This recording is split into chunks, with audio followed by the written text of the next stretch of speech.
22শে August শনিবার রাষ্ট্রপতি ভবনে নিয়ম মাফিক চেঞ্জ অফ গার্ড অনুষ্ঠান হওয়ার কথা, কিন্তু 21শে অগাস্ট দুপুরে 1-2 নাগাদ একটা বিবৃতি আসে যে চেঞ্জ অফ গার্ড হচ্ছে না। বাংলাদেশের প্রধানমন্ত্রী তারেক রহমানের সফর উপলক্ষে সেটি বাতিল হচ্ছে। 3টের সময় আবার বিবৃতি জারি করে পুরনো নির্দেশিকাটি প্রত্যাহার করে নেওয়া হয়। অর্থাৎ বাংলাদেশের প্রধানমন্ত্রী তারেক রহমানের ভারত সফরকে ঘিরে রীতিমতো রহস্য রোমাঞ্চ শুরু হয়েছে। দিল্লিতে অবস্থিত বাংলাদেশের হাই কমিশনার মৌরিয়া শেরাটন এবং তাজ হোটেলে 100টা রুম বুক করেছিলেন বলে সংবাদ মাধ্যমের খবর, এবং তারেক রহমান যাতে ভারত সফর করেন সেজন্য বাংলাদেশের শাসক দল তার একটা বড় অংশ তারেকের উপর চাপ সৃষ্টি করেছেন, কারণ তারা জানেন যে বাংলাদেশের যে বিদ্যুৎ সংকট, সেই বিদ্যুৎ সংকট মোকাবিলা করতে গেলে ভারতের সহায়তা দরকার। তাছাড়া বস্ত্র শিল্পের প্রয়োজনীয় কাঁচামাল ভারত থেকে আসে।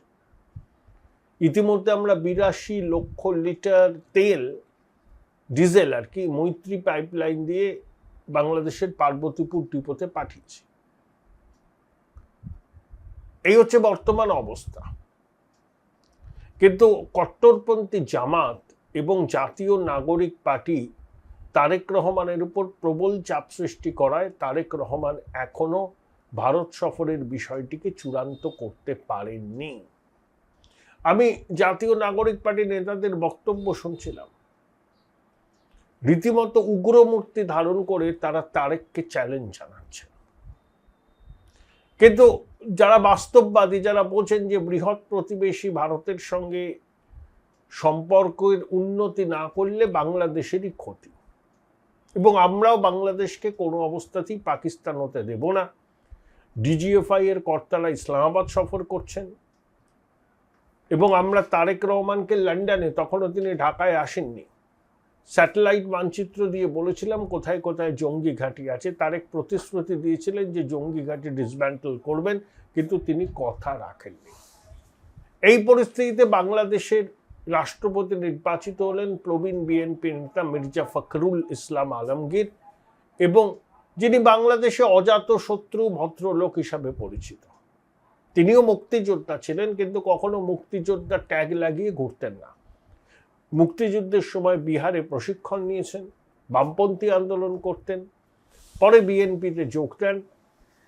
তারেক রহমান দেশান্তরী হওয়ার পর, খালেদা জিয়া অসুস্থ হওয়ার পর বিএনপির যাবতীয় দায় দায়িত্ব তার কাঁধেই পড়েছিল।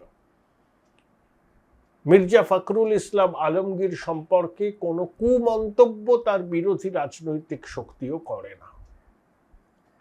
তো মির্জা ফখরুল ইসলাম আলমগীর তো রাষ্ট্রপতি হলেন। দেখুন, বাংলাদেশের রাষ্ট্রপতির পদটা আলংকারিক।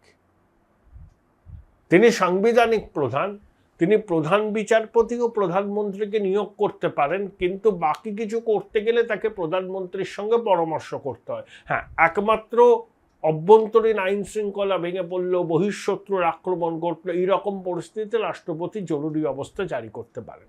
অতীতে আমরা দেখেছি 76-এ জিয়াউর রহমান বলুন বা 1/11-র সময় ইজাজউদ্দিন মহিউদ্দিন যে কাণ্ডটা ঘটিয়েছিলেন, সেখানে রাষ্ট্রপতির উপর কার্যত চাপ দিয়ে একবার জরুরি অবস্থা ঘোষণা করা হলো, একবার জিয়াউর রহমানকে বাংলাদেশের সর্বময় কর্তা ঘোষণা করতে বাধ্য হয়েছিলেন তৎকালীন রাষ্ট্রপতি 76 সালে। এগুলো আমরা জানি। তাহলে বাংলাদেশের রাষ্ট্রপতি পদটি এমনি আলংকারিক হলেও সেনাবাহিনী যখন ক্ষমতা দখল করার কু করে, তখন বঙ্গভবনকে তারা ব্যবহার করে। শেখ হাসিনা দেশ ছাড়ার পর আপনারা কি দেখেছিলেন? শাহাবুদ্দিন তৎকালীন রাষ্ট্রপতি বসে আছেন চেয়ারে, তার পিছনে দাঁড়িয়ে আছেন ওয়াকারুজ্জামান, সেনাপ্রধান এবং নৌবাহিনী এবং বিমান বাহিনীর প্রধান, এবং তাদের প্রেজেন্সে শাহাবুদ্দিন বিবৃতি দিচ্ছেন। অতীতে এমন অভিজ্ঞতাও আছে যে রাষ্ট্রপতিকে বাধ্য করা হয়েছিল পদত্যাগ করতে এবং সেনার হাতে ক্ষমতা তুলে দিতে। আপনাদের সনির্বন্ধ অনুরোধ, আমার চলার পথের সঙ্গী হতে চ্যানেল সাবস্ক্রাইব করবেন, আর যদি মনে করেন থ্যাঙ্কস বাটনে ক্লিক করে আমার সঙ্গে যুক্ত হবেন। তাহলে এই ওয়াকারুজ্জামান, যিনি হাসিনার অত্যন্ত প্রিয় পাত্র ছিলেন, সম্পর্কে নাকি আত্মীয় ছিলেন, তিনি হাসিনাকে বাংলাদেশ বিমান বাহিনীর বিমানে করে হিন্ডন এয়ার ঘাঁটিতে পৌঁছে দিয়েছিলেন। তারপরে কি হলো? ওয়াকার কি করলেন? সেনানিবাসে সব রাজনৈতিক দলকে ডাকলেন, ডেকে বললেন একটা অন্তর্বর্তী সরকার গঠিত হবে এবং তারপরে সেই অন্তর্বর্তী সরকার নির্বাচন পরিচালনা করবে, সেনা ক্ষমতা দখল করবে না। প্রথমে ইউনূসের নামে রাজি হয়নি সেনা, রাজি হয়নি, কারণ ইউনূসের বিরুদ্ধে অনেক মামলা ফামলা ছিল, আর্থিক মামলা। ওয়াকার আপত্তি জানিয়েছিলেন, কিন্তু ওই মেটিকিউলাস ডিজাইন তো ইউনূস বিদেশের মাটি থেকে করেছেন এবং ছাত্রদের প্রেরণাদাতা ছিলেন এই সুদখোর। ছাত্রদের চাপাচাপিতে ইউনূসকে শেষ পর্যন্ত প্রধান উপদেষ্টা পদে মনোনীত করতে রাজি হন ওয়াকার। তারপর ওয়াকারের সঙ্গে ইউনূসের সম্পর্কের অবনতি হয়। ইউনূস যখন রাষ্ট্রপুঞ্জের অধিবেশনে ওয়াকার রয়টার্সকে সাক্ষাৎকার দিয়ে বলেন যে 18 মাসের মধ্যে নির্বাচন করতে হবে, ইউনূসের সঙ্গে ওয়াকারের সম্পর্ক তলানিতে ঠেকে। ইউনূস তার সামরিক পরামর্শদাতা হিসাবে এমন একজনকে নিয়োগ করেছিলেন যিনি ওয়াকারের সঙ্গে যার সম্পর্ক ভালো ছিল না। এমনকি এটাও শোনা যাচ্ছিল ওয়াকার বিদেশে গেলে আর বাংলাদেশে ফিরতে পারবেন না। ওয়াকার বারবার করে ইউনূসকে সতর্ক করে দিয়েছেন যে সেনাবাহিনী আর দেশের আইন শৃঙ্খলা পরিস্থিতি রক্ষা করতে পারবে না, নির্বাচন করতে হবে। দেখুন, সুদখোর ইউনূস পদত্যাগ করার বান্দা ছিলেন না তো, কিন্তু ওয়াকার কার্যত বাধ্য করেছিলেন, আন্তর্জাতিক চাপ ছিল যে ইউনূস একটা নির্বাচন দিতে বাধ্য হলো। একই সঙ্গে ওয়াকার যখন ইউনূসের উপর চাপ সৃষ্টি করছেন নির্বাচন করার জন্য, ঠিক তেমনি ইউনূসের মদতে গড়ে ওঠা বা কিংস পার্টি, জাতীয় নাগরিক পার্টি, তাদেরকে সব রকমভাবে সহায়তা করেছিলেন সেনাপ্রধান ওয়াকারুজ্জামান। তাদের 2-3 জন সাংসদ এখন আছেন বাংলাদেশ জাতীয় সংসদে। অর্থাৎ সেনাবাহিনীর ইনিশিয়াল প্ল্যান কি ছিল? -2, অর্থাৎ minus Awami League, minus BNP. Awami League নিষিদ্ধ, শেখ হাসিনা দেশান্তরী, আওয়ামী লীগের সংগঠন ভেঙে গেছে, পড়ে রয়েছে বিএনপি। এবারের যে জাতীয় সংসদ নির্বাচন বাংলাদেশে, সেখানে কিন্তু জামাতের উত্থান। তাহলে বাংলাদেশের রাজনীতিতে এখন বিএনপি, জামাত আর এনসিপি। তারেক রহমান, তার প্রশাসনিক অভিজ্ঞতা কোনো নেই, পারিবারিক সূত্রে তিনি প্রধানমন্ত্রী, 17 বছর দেশের বাইরে ছিলেন, লন্ডন থেকে বসে দেশের বাস্তবতার বোঝা যায় না, এখন তিনি দেশের মাটিতে এসেছেন, বুঝছেন। তারপর প্রবল চাপ আছে জামাত এবং এনসিপি, সেই জন্য তার ভারত সফর বারবার করে আটকে যাচ্ছে। তাহলে আওয়ামী লীগকে বাংলাদেশের মাটি থেকে অনেকটা নিশ্চিহ্ন করতে সক্ষম হয়েছে জামাত এবং অবশ্যই বাংলাদেশের সেনাবাহিনীর একটা অংশ। এবার তাদের লক্ষ্য -2 ফর্মুলা, অর্থাৎ বিএনপিকেও অপ্রাসঙ্গিক করে দেওয়া। দেখুন, দেশে যদি লাগামহীন বিদ্যুৎ সংকট চলে, দেশে যদি গ্যাস ডিজেল না পাওয়া যায়, যদি বস্ত্রশিল্প মার খায়, দেশের মানুষের ক্ষোভ বিক্ষোভ রাজপথে আছড়ে পড়বে। সেই বিক্ষোভ মোকাবিলা করা কি সরকারের পক্ষে সহজ হবে? বল প্রয়োগ করলে তো আগুন জ্বলে যাবে। অভ্যন্তরীণ নিরাপত্তা নিয়ে প্রশ্ন উঠবে। বাংলাদেশ জুড়ে প্রশ্ন উঠবে, নির্বাচিত সরকার সমস্যার সমাধান ঠিকভাবে করতে পারছে না। পাকিস্তানের রমরমা, পাকিস্তান চাইবে জামাতকে শাসন ক্ষমতায় বসাতে, সঙ্গী হবে এনসিপি। ওয়াকারের মেয়াদ শেষ হচ্ছে 2027-এর মাঝামাঝি, জুন-টুন। শাহাবুদ্দিন তো পদত্যাগ করলেন, মির্জা ফখরুল ইসলাম আলমগীর রাষ্ট্রপতি হলেন, কিন্তু ওয়াকারের কি হবে? ওয়াকার তো সমস্ত কিছু করেছেন,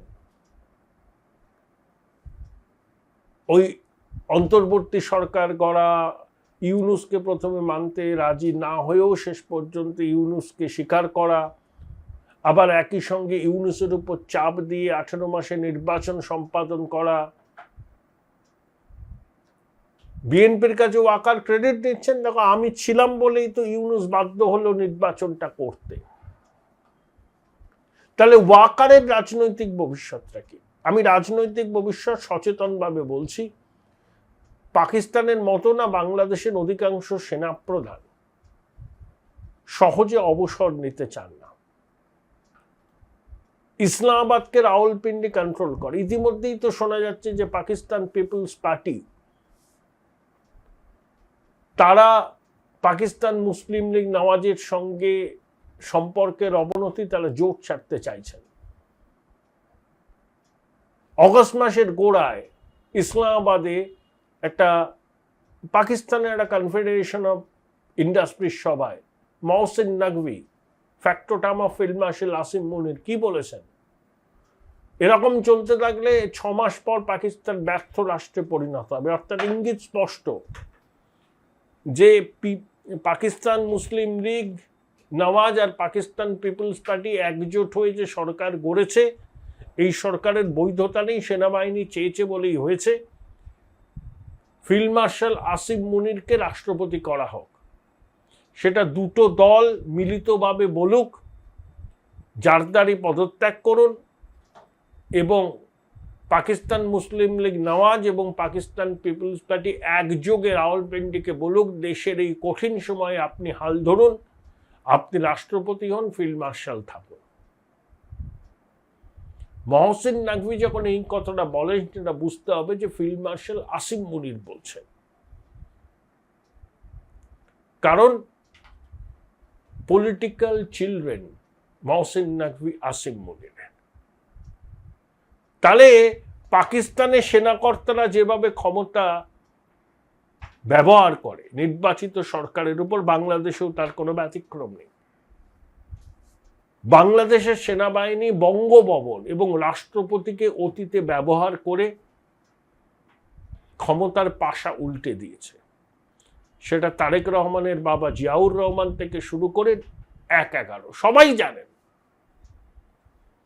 তাহলে ওয়াকারের মেয়াদ শেষ হয়ে আসছে, টার্ম আর 1 বছরও বাকি নেই। তারেক রহমানের সঙ্গে ওয়াকারের সম্পর্কটা কি হবে, এটাই তো এখন প্রশ্ন।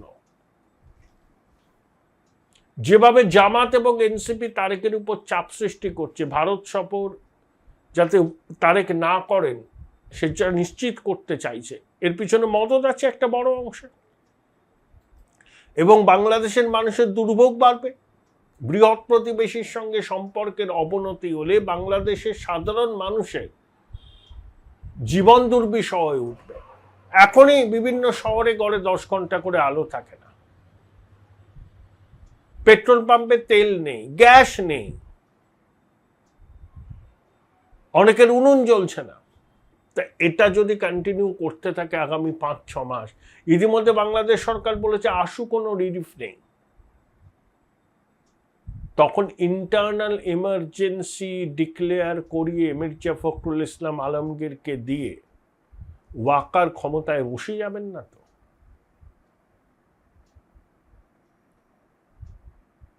জরুরি অবস্থা জারি করে দেবেন মির্জা ফখরুল ইসলাম আলমগীর। অতীতে হয়েছে, রাষ্ট্রপতিকে বাধ্য করেছেন সেনাকর্তারা বঙ্গভবনে গিয়ে যে আপনি সই করুন, পদত্যাগ করুন আর রাষ্ট্রপতি শাসন জারি করুন। অনেক অনেক অনেক এরকম আছে, নিদর্শন আছে বাংলাদেশের ইতিহাস যারা জানেন। সেখানে সেনাবাহিনীর ভূমিকা কি বাংলাদেশের রাজনীতিতে সবাই জানেন। এরশাদের কাণ্ড আপনাদের মনে নেই? তাহলে ওয়াকার কিং মেকার হয়েছিলেন, এবার কিং যদি হতে চান, তারেক রহমান কি ওয়াকারকে তার রিটায়ারমেন্টের পরে তাকে কিভাবে রিহ্যাবিলিটেট করবে সেটাও বড় ব্যাপার। কিন্তু তার আগেই যদি ওয়াকার একেবারে বঙ্গভবনে সরাসরি গিয়ে মির্জা ফখরুল ইসলাম আলমগীরের উপর চাপ সৃষ্টি করেন যে অভ্যন্তরীণ জরুরি পরিস্থিতি খুব খারাপ, জরুরি অবস্থা জারি করতে হবে, নির্বাচিত সরকার জনগণের প্রত্যাশা পূরণে ব্যর্থ হয়েছে, সেনাবাহিনী সর্বরোগর বিশল্যকরণে সেনাবাহিনীর হাতেই ক্ষমতা হস্তান্তর করতে হবে, মির্জা ফখরুল ইসলাম আলমগীরের মতো সজ্জন মানুষের পক্ষে তখন কি সেনাবাহিনীর এই চাপ অস্বীকার করা সম্ভব হবে? অতীতে অনেক রাষ্ট্রপতি কিন্তু সেনাবাহিনীর চাপকে অস্বীকার করতে পারেননি। তারা বাধ্য হয়েছিলেন সেনার চাপের কাছে নথি স্বীকার করতে। ভবিষ্যতে মির্জা ফখরুল ইসলাম আলমগীরের কাছে সেনাবাহিনীর চ্যালেঞ্জ মোকাবিলা করাই হচ্ছে সব থেকে বড় চ্যালেঞ্জ। কনফিডেন্সটা বেশ লো দেখছি। রিসেন্টলি টেস্ট করিয়েছো? হ্যাঁ ডাক্তারবাবু, প্রি-টেস্টের পরের দিনই করিয়েছি। ও, তুমি মাধ্যমিক দেবে? তাহলে মক টেস্ট করো। এই নাও মৌলিক লাইব্রেরি সম্রাট এক্সক্লুসিভ মক টেস্ট পেপার। এতে পাবে প্রতিটি বিষয়ে অধ্যায়ভিত্তিক গুরুত্বপূর্ণ নমুনা প্রশ্নপত্র, ইংরেজি, গণিত, আনসিন লেখার বিস্তারিত টিপস আর প্রতিটি সাবজেক্টের এক্সপার্ট ওপিনিয়ন, যা তোমার কনফিডেন্সকে ফিরিয়ে আনবে মাধ্যমিকের আগে। সম্রাট এক্সক্লুসিভ মাধ্যমিক মক টেস্ট পেপার, এক্সামের কনফিডেন্স বুস্টার। বোলপুর শহরের কোলাহল থেকে মাত্র 20 মিনিট দূরেই রয়েছে সুন্দর রিসর্ট, যেখানে পেয়ে যাবে স্পেশিয়াস আর এস্থেটিক্যালি ডিজাইন রুম। তোমরা যারা গ্রুপে যাও তাদের জন্য আছে কমফোর্টেবল গ্রুপ স্টে অপশন, আর কাপলদের জন্য রয়েছে লাক্সারিয়াস সুইট রুম, তার উপর আবার ফ্ল্যাট 10% অফ। এখানে প্রকৃতির মাঝে তোমরা পেয়ে যাবে একটা সুন্দর সুইমিং পুল, ছোটদের জন্য প্লে এরিয়া আর একটা এস্থেটিক সেলফি কর্নার। প্রপার্টিটা পুরোটাই পেট ফ্রেন্ডলি, আর এখানে আছে অনেক কিউট ছোট ছোট র্যাবিটস। সকালের ব্রেকফাস্ট থেকে ডিনার পর্যন্ত পেয়ে যাবে একদম হোমলি কমফর্ট ফুড, যা এক কথায় অসাধারণ।